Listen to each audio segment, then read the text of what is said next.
ಇಲ್ಲಿ ಸತ್ಯ ನಿರಾಕರಿಸಿದ ಅಯೋಗ್ಯಗೆ ಈ ಈ ಬಡ ಲಕ್ಷ್ಮಣನದ್ದೊಂದು ಲೆಕ್ಕವೇ? ಹೇ ಲಕ್ಷ್ಮಣ, ಕಠಿಣ ವಕ್ತಿಗಳನ್ನು ನುಡಿಯಬೇಡ ತಮ್ಮ, ಕಠಿಣ ವಕ್ತಿಗಳನ್ನು ನುಡಿಯಬೇಡ. ಒಟ್ಟಿಗೆ ಬೆಳೆದವು, ಒಟ್ಟಿಗೆ ಆರ್ಯ ವಿಶ್ವಾಮಿತ್ರರೊಂದಿಗೆ ಶಿಕ್ಷಣಕ್ಕೆಂದು ವನವಾಸ ಮಾಡಿದೆವು, ಒಟ್ಟಿಗೆ ವಿವಾಹಿತರಾದವು, ಒಟ್ಟಿಗೆ 14 ವರ್ಷಗಳ ಕಾಲ ಅರಣ್ಯವಾಸವನ್ನು ಅನುಭವಿಸಿದವು. ಯಾವಾಗಲೂ ಅಗಲಿಲ್ಲ, ಯಾವುದೂ ನಮ್ಮನ್ನು ಅಗಲಿಸಲಿಲ್ಲ.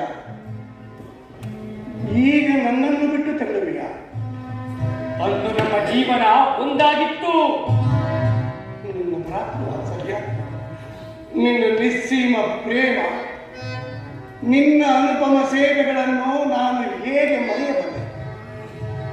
ಅಂದ್ರೆ ಇಂದ್ರಜಿತುವಿನ ದಮನಕ್ಕೆ ನೀನು ಆಚರಿಸಿದ ತಪವನ್ನು ನಾನು ಬರೆಯಬಲ್ಲನೆ. ನನ್ನ ಪುಣ್ಯ ದೇವತೆಯಾಗಿ ಯಾವಾಗಲೂ ನನ್ನ ಬೆನ್ನು ಕಾಯುತ್ತ ಬಂದಿಲ್ಲ. ಒಂದು ಜೀವನದ ಅನಾದೃಶ್ಯ ಚರಿತ್ರೆಯನ್ನು ಒಂದು ಗಳಿಗೆಯಲ್ಲಿ ಮರೆಯಲಾಗುವುದೇ ಲಕ್ಷ್ಮಣ? ಪ್ರಭು, ನನ್ನನ್ನು ಪುಣ್ಯ ದೇವತೆ ಎಂದೇಕೆ ಸಂಬೋಧಿಸಿದಿರಿ?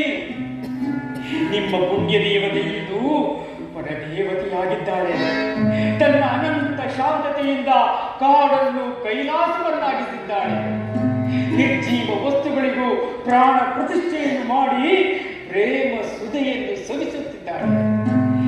ಆ ರಾಜ್ಯದಲ್ಲಿ ಮತ್ಸರವಿಲ್ಲ, ಸಂಕೋಚವಿಲ್ಲ, ಪಿಸುನತೆ ಇಲ್ಲ. ಒಮ್ಮೆ ಅಯೋಧ್ಯೆಯು ಹಾಗೆಯೇ ಇತ್ತು. ಇಂದು ಜನಸಾಂದ್ರತೆಯಿಂದ ಕೊರಗುತ್ತಿರುವ ಅಯೋಧ್ಯೆಯಲ್ಲಿ ನವಗೆಳೆಯಲ್ಲಿ ಪ್ರಭು. ನನ್ನ ಹೃದಯದಲ್ಲಿಯೇ ಹಿಡಿಯುವಾಗ ಅಯೋಧ್ಯೆಯಲ್ಲಿ ಎಡೆಯಿಲ್ಲವೆಂದರೇನು?